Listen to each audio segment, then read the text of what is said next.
Howdy friends, and welcome to the California route. My name's Andy, and this is Jack. Jack's actually never been on a backpacking trip before. And even though I have, I wanted to try something a little different this time.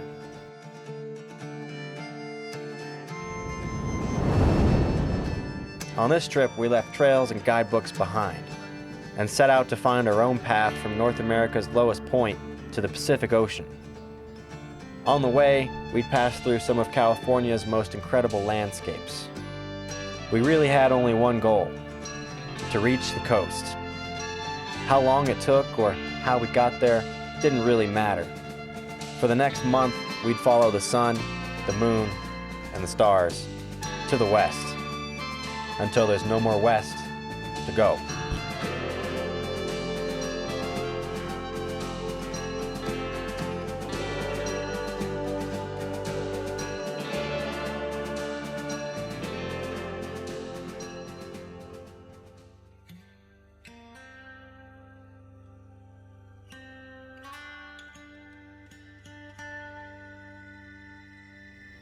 Temps were already so warm by May, the burros were taking over gas stations. Down at Badwater, when we started at 11 p.m., the air had cooled to a breezy 103 degrees. The popular warm path at Badwater quickly fades and disappears, where tourists retreat back to air-conditioned cars. The salt crust quickly becomes a muddy nightmare as we aim for our first landmark of many, the peak of the silhouetted ridge ahead, aka Telescope Peak. Darting from shade to shade, anxiety builds as our water dwindles. Doubts bounce around in my head. Are we in the right canyon? Did we pass it? Are UFOs real? Oi! Hey! Hey, yo! Hey, where the water at? The desert gave us a real answer soon enough. We weren't too optimistic we were going to find water, but Jack scrambled up there, found some pools, and so we're going to go check it out. Time to do some rock climbing. The desert would take no pity on these Costco city boys. No way. But our struggles did bring us to the perfect camp, with enough water to drench our thirst.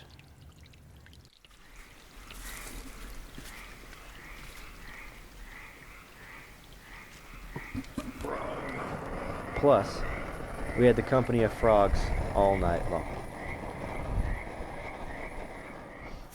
Our camp is about, 100 yards that way. Yeah.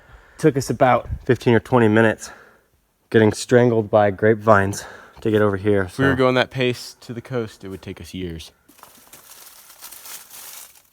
You got your camera in there?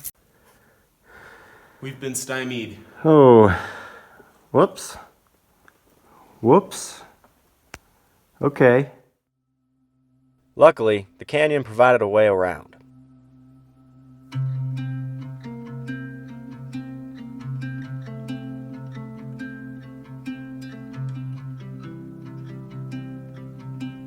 Adjusting from the city life to this brutal wilderness reality is rough. Why are we even here? The doubts start to set in. But as I realize how little I know about the world outside our canyon, my appreciation for the journey grows.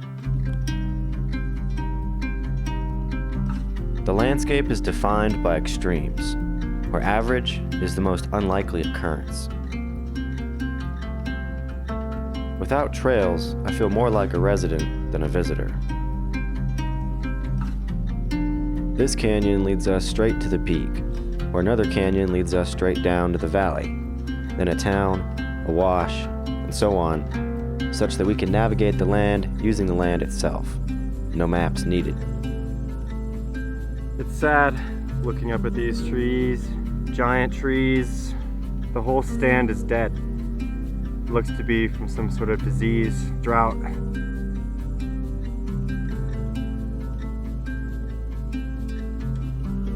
The bristlecone pines are thousands of years old, and thankfully, many healthy trees remain.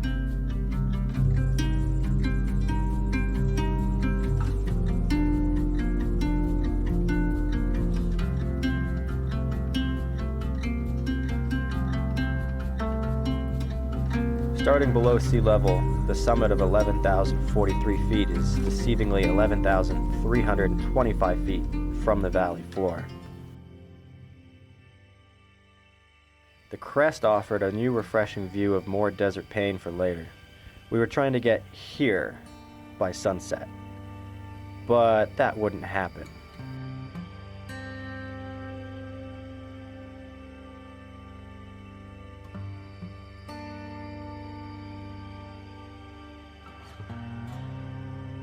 God, there are so many rocks in the world, and I literally hate all of them. I hate all of them. The desert knew we were a couple of bright light and city slickers and threw every challenge it could at us. After 4,000 feet of sliding down nothing but little rocks, I'm done. I'm ready for a new terrain. Please, just not a cliff. Anything but the cliff.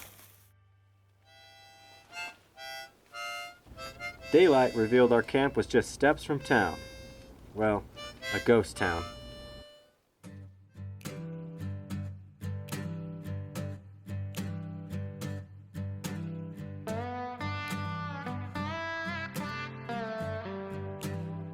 Hard to imagine the intense floods that sent most of this town valley-bound, twice.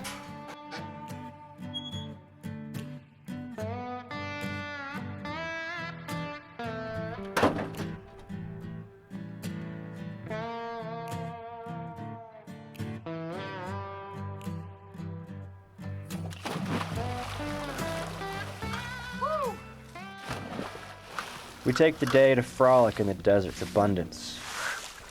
All right, that's enough. And rest on this peaceful porch as chimes fill the desert silence.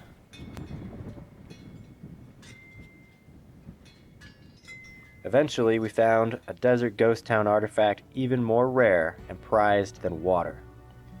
The pickle closet. Hands off my pickles, you hear? Such an astonishing discovery inspired us to tackle our most challenging obstacle yet. 100 degrees for 25 miles with no water, no shade, and no cheeseburgers. A daytime attempt would be bold, so we pinned our Tyvek sheets to our heads and set off as Tyvek nomads. Tyvek nomads. I grasped at the surrounding landscape for signs of progress. Rationing our water meant calculated dehydration as my brain cells screamed for more.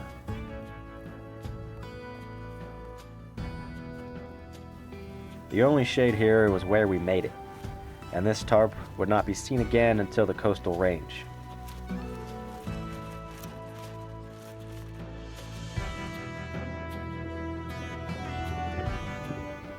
We had only our breathing and the flapping of Tyvek for company.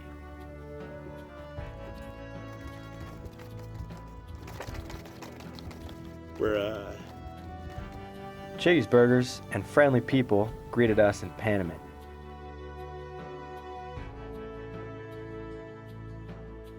In the morning, we collected our resupply and counted our balloons. Oh yeah, the desert is littered with balloons, or so it seems. We found the remains of 5 distant celebrations so far, and we'd find many more on our ocean-bound route. Yesterday we had cheeseburgers, Dr. Peppers to pull us through the desert. Today we only got a few miles to go. It is really nice knowing that the next water is not 25 miles away. At the end of this section in a few days we have a giant bag of Cheetos waiting for us in our next bucket. That giant bag of Cheetos is what's keeping me going. And the fact that we'll be done with the desert soon. And into the cool of the mountains.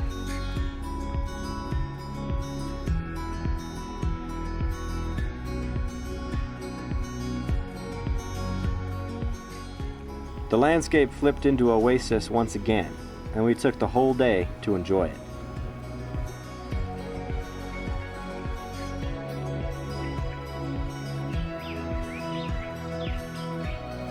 A small herd of enthusiastic fish call this place home.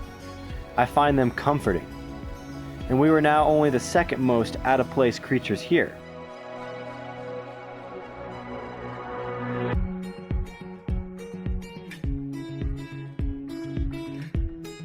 met our first human friends of the trip here too, and they were even crazier than we were. From Lone Pine to Death Valley, we had a couple days, I was like, whatever, let's head to Badwater. Like it said 110 maybe at the highest. 120. Explain to me what you're doing right now. Sweeping so that we can walk barefoot easy and not have to worry about sharp sticks. You're sweeping the desert. You're sweeping the desert. We hatched a bold plan to give the nocturnal life a try and day sleep in a mine shaft. We set off into the night. It was tough to leave the comfort and safety of the Oasis, but any longer and I probably would have started naming those fish. We eat Milky Ways under the Milky Way as burros grunt in the distance, likely traveling at night as we were.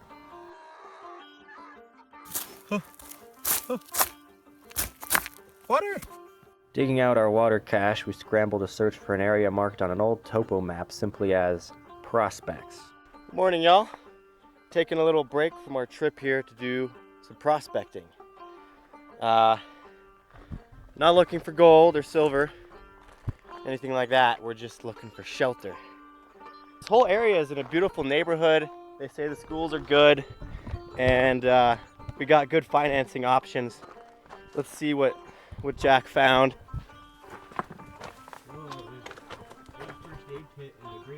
This is gonna be the one.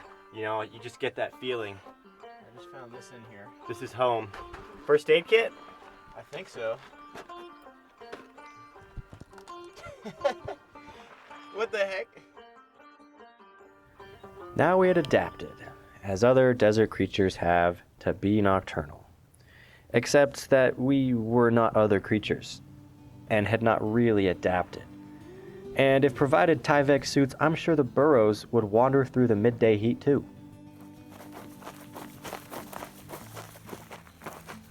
The sun found us again wearily climbing over barbed wire, but we were in good spirits with the mountains so close. Woo! Before climbing into the Alpine, we stopped to stuff our packs with the resupply we had stashed a week earlier. Don't worry, we came back to pick it up. Summer sausage. Oh yeah. Age. Fruit cup. I'm gonna have that now. Fruit cup 2. Nor. Shrimp scampi. The home stretch of the desert section travels perhaps the most infamous story of water and power in the American West. An engineering marvel through which stolen water hydrates endless greed hundreds of miles away. And of course we had to jump in it, right? A perfect end to a week in the hot and sandy lands. Having conquered the desert, we felt ready for the mountains.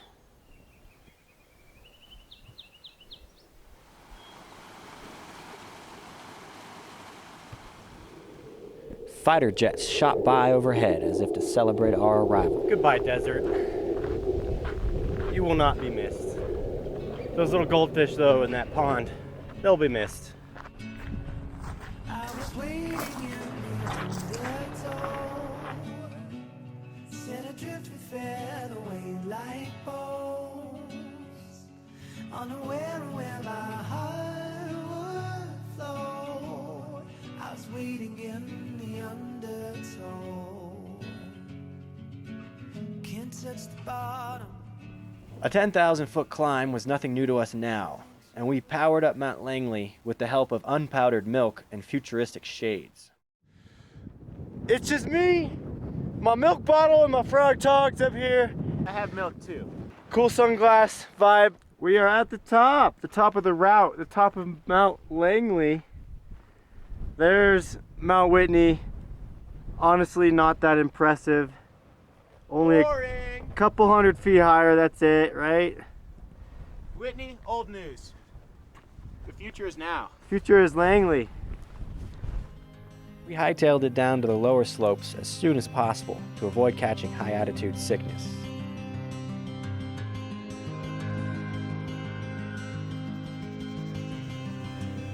Our mission seemed straightforward. Follow this valley until it joins a bigger one. Boom! Stop letting these fly away. They go far. Ready? Go for it. We helped some rocks on their journey. Oh, come on, come on, come on, come on. Oh, Jesus Christ. The one I filmed. But that's where the fun ended and the struggles began. The terrain sharpened and the creek tumbled below.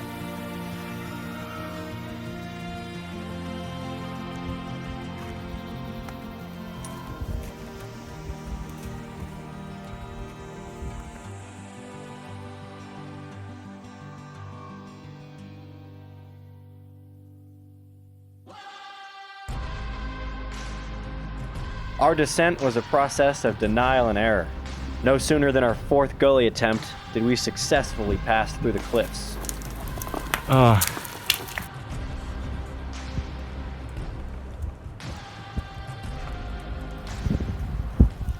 Absolutely threading the needle. Maybe there's more than one needle, but it feels like the only one. And oh boy, do I hope it takes us down there.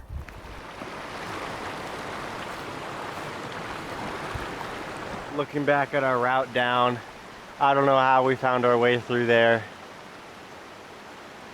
That's such a maze. Oh boy though, did that hot spring at the bottom make these city slick and Costco boys happy again. In the valley of Kern, we discovered two things. One, rattlesnakes exist. He doesn't want to have anything to do with us if he can help it. And two, sagebrush makes great deodorant. Too bad that water hits a bunch of rocks on the way down. Otherwise, it'd be way more impressive. Yeah. Failed Yosemite.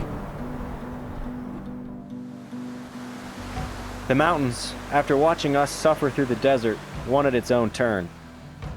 The clouds we saw from Langley turned into a cold sub-20 degree morning.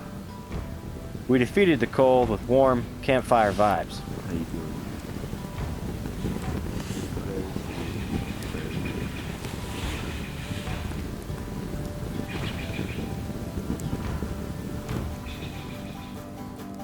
Realizing that views like this are easy to take for granted, I savor the scenery from our last pass.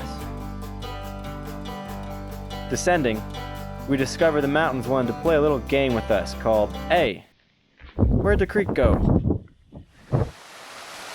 So we've been following this creek down the drainage, and it just plummets into this hole and then it stops.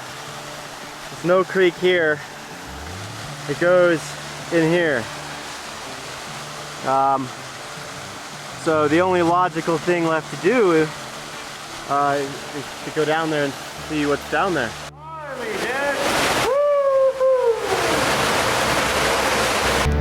This is where it gets pretty small. This is kind of what it looks like where I am right now. And there's Andy up there with the camera. We doing more long exposure? Yeah, that's what we want to do right now. This camera is not waterproof, not that this isn't also is. We're about as far down this cave as I'm willing to go. That looks pretty inaccessible. There's Andy. Our side adventure was well worth the soaked shoes, but disappointed that the caves didn't feel cavey enough. Honestly, not the coolest formation. We moved on and pestered some marmots.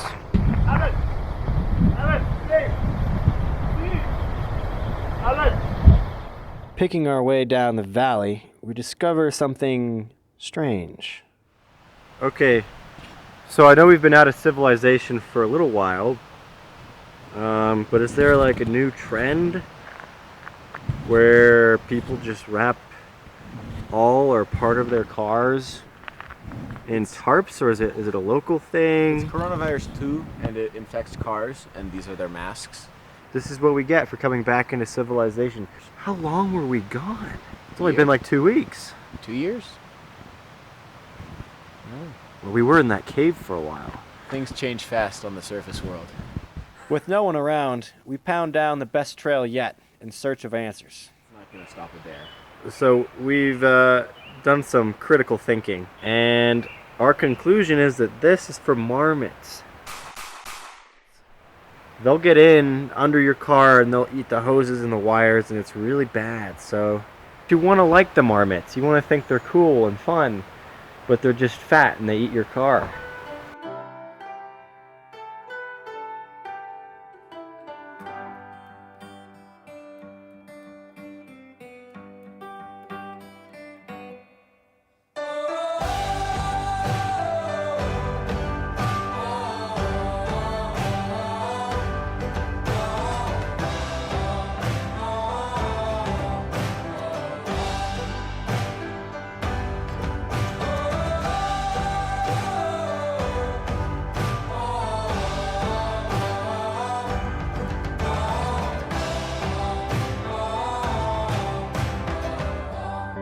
As you can see, these trees are much larger than my hand.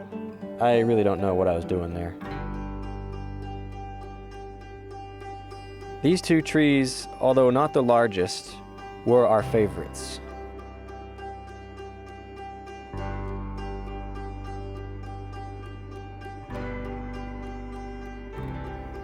The way they spiral up together is something I could have stared at until my neck broke.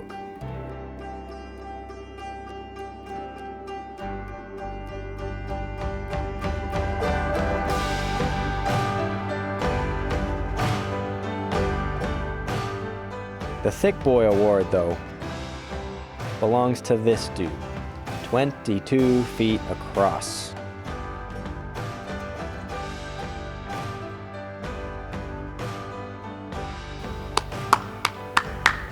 Good job, good tree. You did well.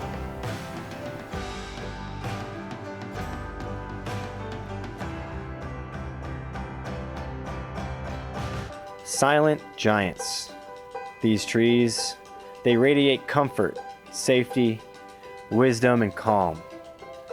They are beasts born in a forgotten time. And to walk among them in solitude in our modern world of Instagram geotagging, climate change, and mega fires is an incredible honor.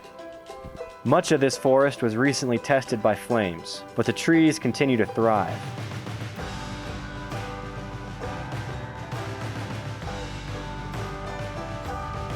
Ladies and gentlemen, the largest branch in the world, 10 feet in diameter.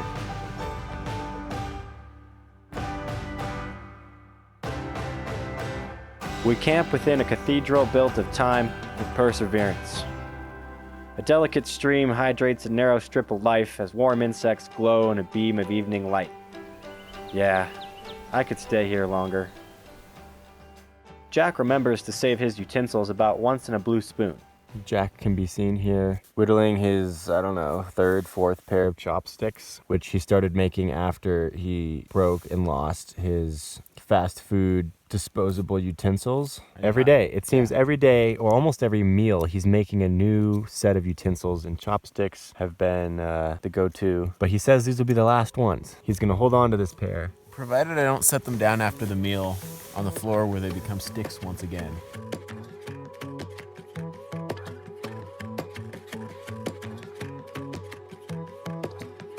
According to our intel, another cave exists around here somewhere.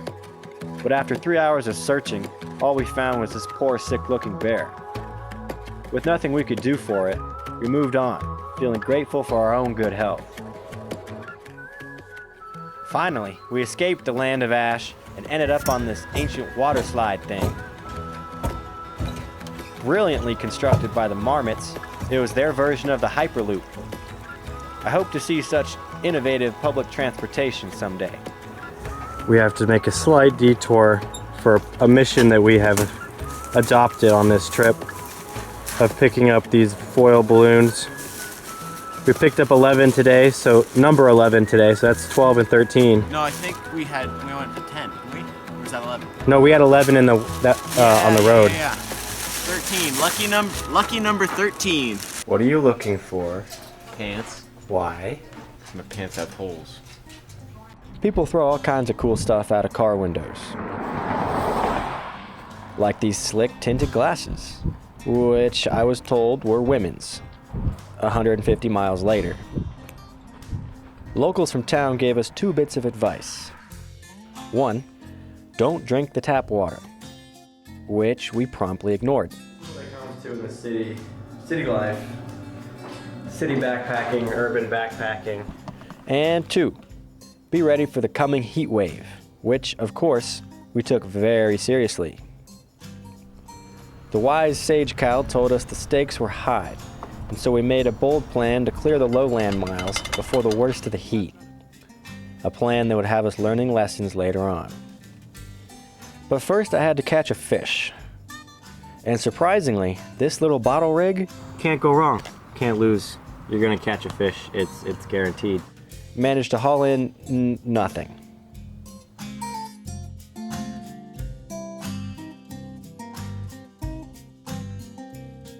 We'll see if it's helium.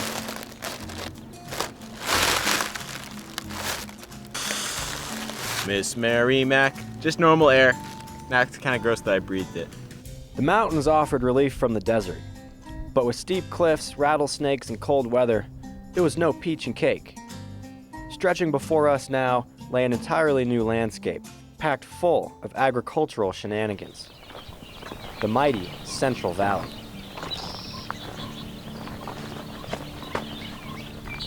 With a heat wave on the horizon, and many bright, loud, and smelly miles ahead, we had no intention of frolicking around in the valley.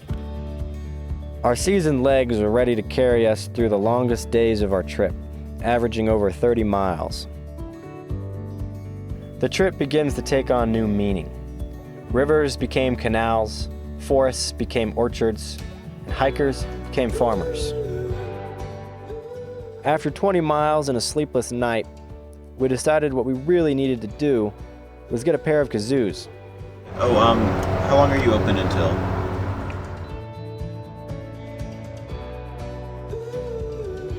On the way, we couldn't resist stopping at a yard sale. In bright pink, we have a bright pink yard for sale. We don't know exactly where it is, but it's in that direction. The yard sale, is it? Oh, it just ended? What happened? What is this place? We're on a sidewalk. We're on a mission. We gotta get those kazoos, or else we're not gonna make it to the coast. Flowers, but these are planted. They're not as cool. Clearly, we had some trouble adapting to our new environment. I wonder what's longer, all the barbed wire ever made, or every road ever built.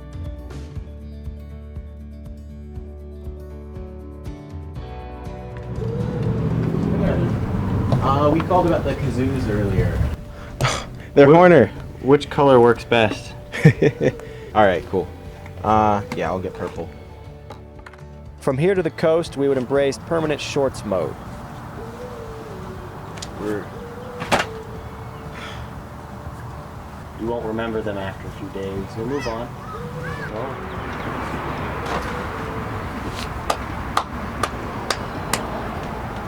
Valley food included scraps left over from the mountains, but consisted mostly of binging restaurant food. How far has anyone walked to get to In-N-Out? The farthest distance anyone's ever walked? I'd say about how far we've walked. You need an outlet on the roof, though. Finding water in urban areas is a little different than finding water in the mountains, but This was just unlocked, though. this is Ace, the helpful place, being helpful. Hydrated. Hotel, motel, holiday lodge. I thought it was funny.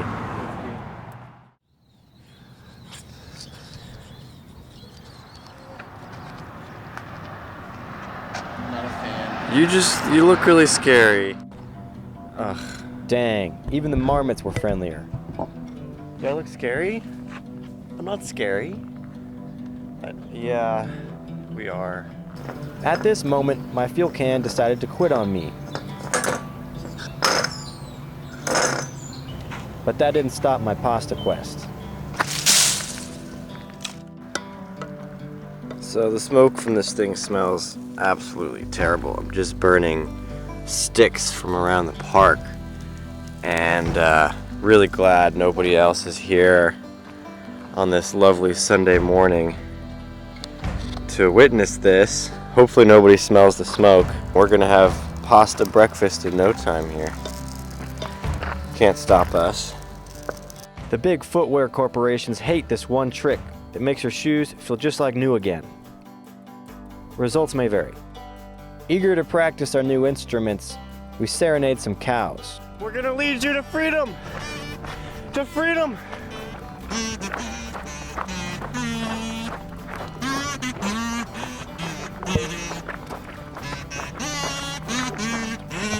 Although the goat crib across the street was significantly less enthused.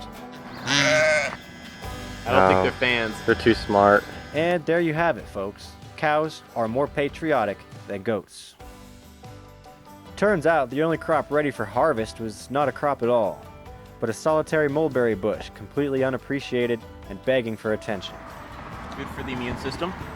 As far as I know, you can eat as many as you want. I kind of want to take off my pack and just eat stuff for a while. What do you think? Yeah, let's do it. After our little berry break, we took another break for a nap. Such a hard life.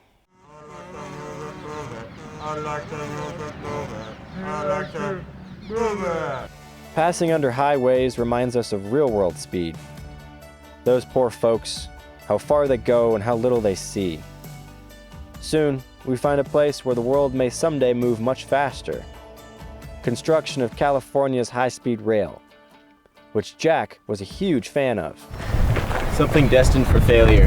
I personally wish they'd build a bigger version of that Marmot water slide from earlier. That would be the only transportation from SF to LA better than flying. So here we go. Railroad. That's the goal. In a land crisscrossed by highways, canals, and farms, the railroad offered a convenient beeline across the valley. Of course, the tracks come with certain risks. I stubbed my toe through this, was already here, into like a railroad tie. Get B-roll of a railroad tie and it'll be rolling right now. And then I'll know what it looks like. As the Sierras fall out of sight to the east, the coastal ranges punch through haze to the west. Down that way. The hills. And eventually our salvation, the ocean. The tracks led us where anyone might assume they would. A bowling alley.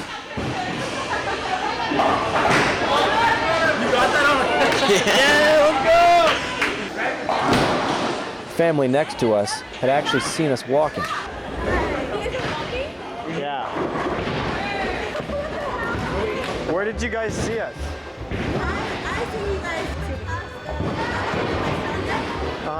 Rumors of two homeless bowler dudes spread down the lanes, and so we felt we should leave before those hobo guys, whoever they were, tried anything on us. Nothing better after a night of bowling and pizza than bedding down in a local walnut orchard. So, you meet a lot more people out here in the valley than you do in the mountains, obviously. Like we said, we found more balloons than people. I usually say howdy. I've always said howdy, so I'll just say howdy. Ah. Put the taffy in your mouth, pretend it's chew. And say, howdy. Oh, hello. Hello there, sir. Staring at the open box cars, I imagine wind in my hair and trees flying by. Tempting.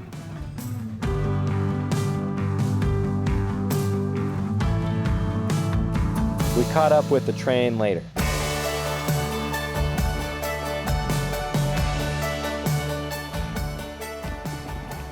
We took extra caution passing the military base. Imagining snipers watching us through scopes, I tried walking with better form to avoid suspicion. There's plenty of water here except where there's not. This was the clearest irrigation water of the entire valley. Generally, water is either murky or hard to reach.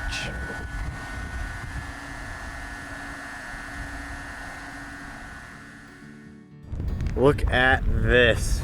So I was just saying a few hours ago how trail magic doesn't really exist on our path because we're not on a trail. However, We just had a moment of trail magic. I mean, just driving along that way, you can still see his dust from that truck he's driving. He flew down this road. Then making a huge cloud, and then he slowed down. Immediately stopped, grabbed these, didn't even say anything to us. It was like, here. And we were just like in shock. He must know that there's nothing down there, because there's nothing down there. In the valley, we were never stopped or questioned, despite being clearly out of place. A smile and a wave transcends division. This is not the city slicker attitude we had known and expected. There's the railroad and this road next to it, but otherwise, there's nobody. There's no cars, there's no houses, there's no people for miles in all directions. Unlike the desert version, this aqueduct felt important, and I saw a scary fish, so we stayed out. The tracks end in Mexico. Well, not quite. This is the town of Huron, home of friendly people and great food. Maybe like whatever you think. Like 2 of those and then 1 with the tongue.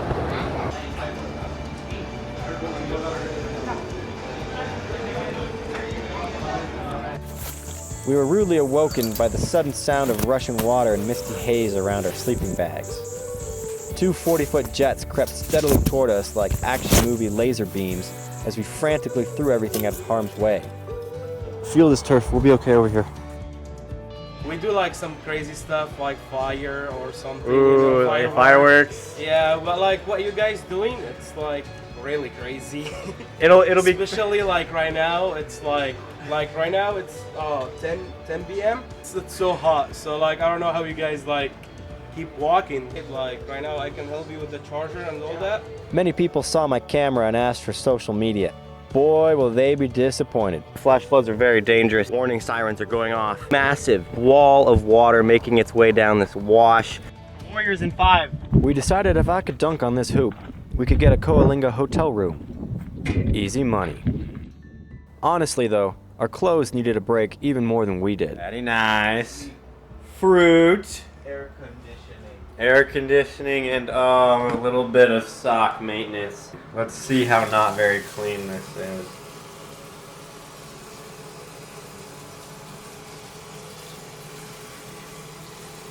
And on that dirty conclusion, it's time for the coast.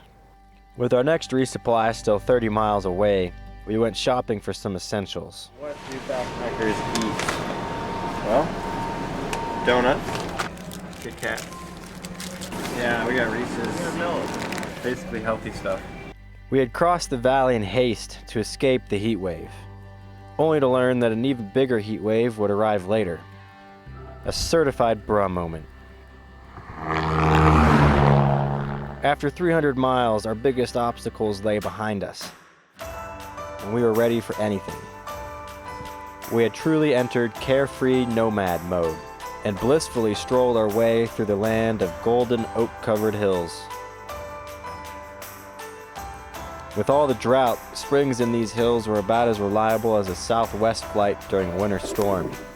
This is what it takes to get water out here. Got a little trickle flowing in, and that water's really not clean enough to filter directly, so we've been using the coffee filters to get the dirt out before we filter it through the Sawyers.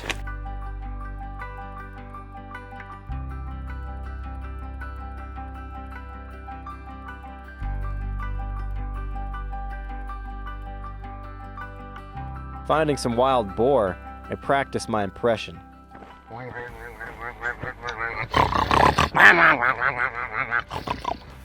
But maybe I should stick to the kazoo.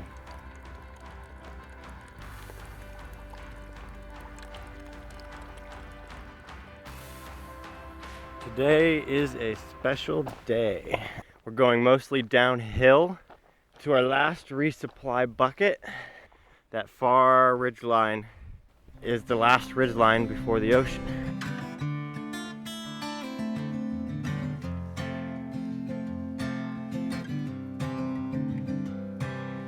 Walking along a sun-paved road, I find myself far from home, chasing dreams following my plans. Soles of my shoes are wearing thin. I don't think anyone's listening. If they did, then they'd understand. Today we get to our final resupply bucket that we dropped off more than 3 weeks ago. And God, those 3 weeks have gone by so fast. It's hard to believe we're coming down on it now.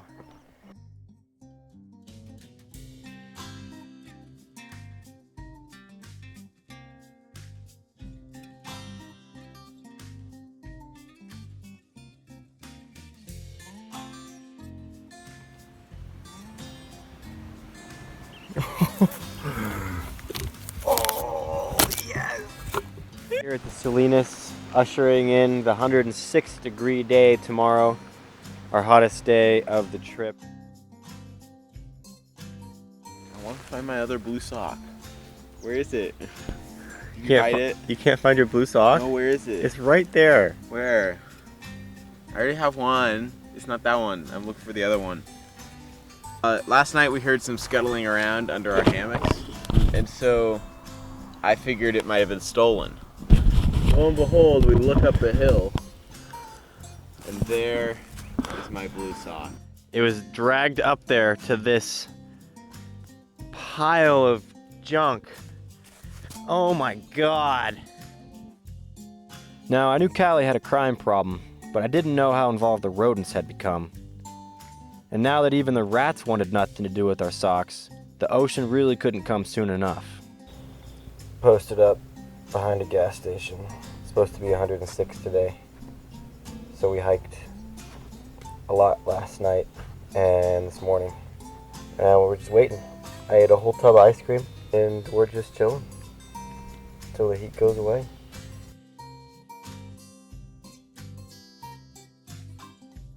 Couldn't stick around at the gas station. Something about loitering.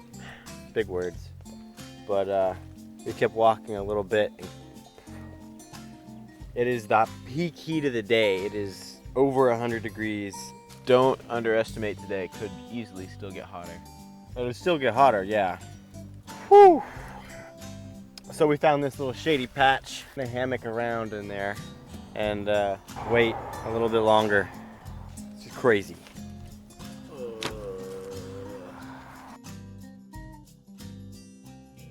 After many hours of sweat and drool, long shadows signal us to continue.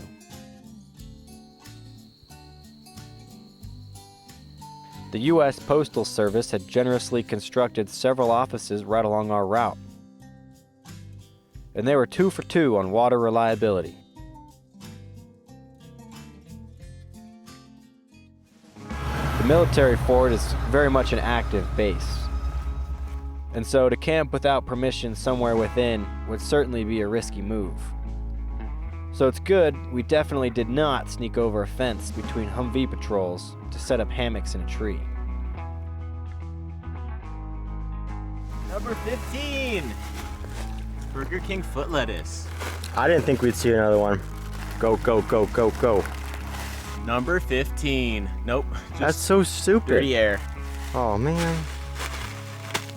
Okay, Alright. fun's over. As perhaps a sad metaphor for California overall, we found our next water source to be dry and the surrounding land to be on fire instead. This stuff is still smoldering. We saw a few flames.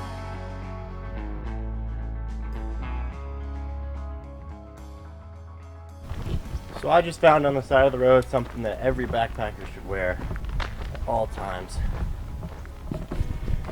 That's a car vent clip. And I smell very good. The tall and skinny redwoods greet us near the finish line. This squad is also recovering from flames. Flames that, after subsequent floods, actually closed this road to cars, leaving it just for us.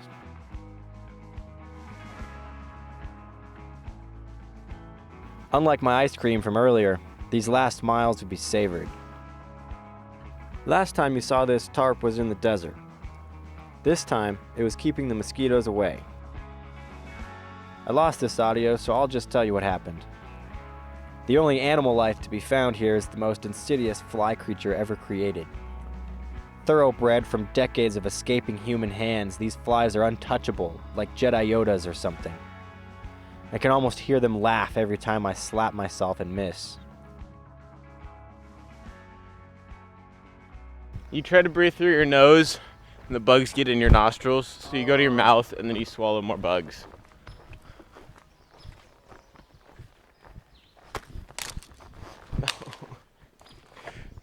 Just swatted my own glasses off of my face. That makes me feel better. As we wind our way through these last few curves, I've just been thinking back to all the places we've seen, from Badwater, Telescope, to Little Fish Pond, our hike up to 14,000 feet, back down through the giant redwoods and the caves, and then our trek across the valley through all the different fruit trees and nut trees, endless tomatoes, all the kind of people we met, people that waved at us, people that stopped to offer us water or to ask if we were okay. We just told them we were crazy, thanks. And here we are, about to look down on the ocean.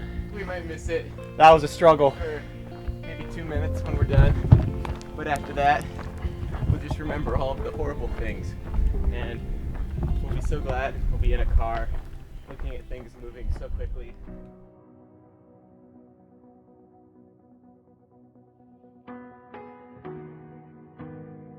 I think we take the world a little too seriously these days. We live rigid, predictable lives, and we've let that structure spill over into our outdoor pursuits. So for this trip, we stepped out of bounds and asked questions like, what if, and why not? Because when you let go of control and let the chaos come crashing in, the adventure sends pure life pulsing through your veins. The moment has come! Oh my God. Highway 1. The ocean.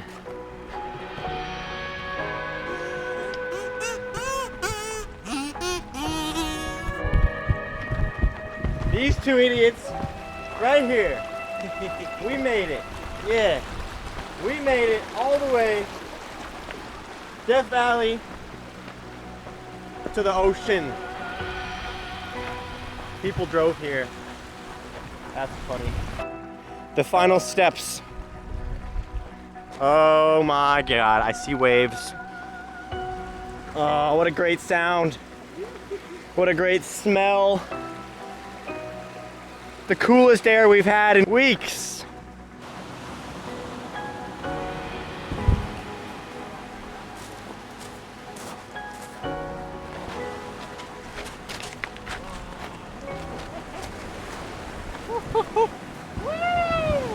At this moment, we are 282 feet higher than where we started, which means we officially hold the honor of walking up to the ocean.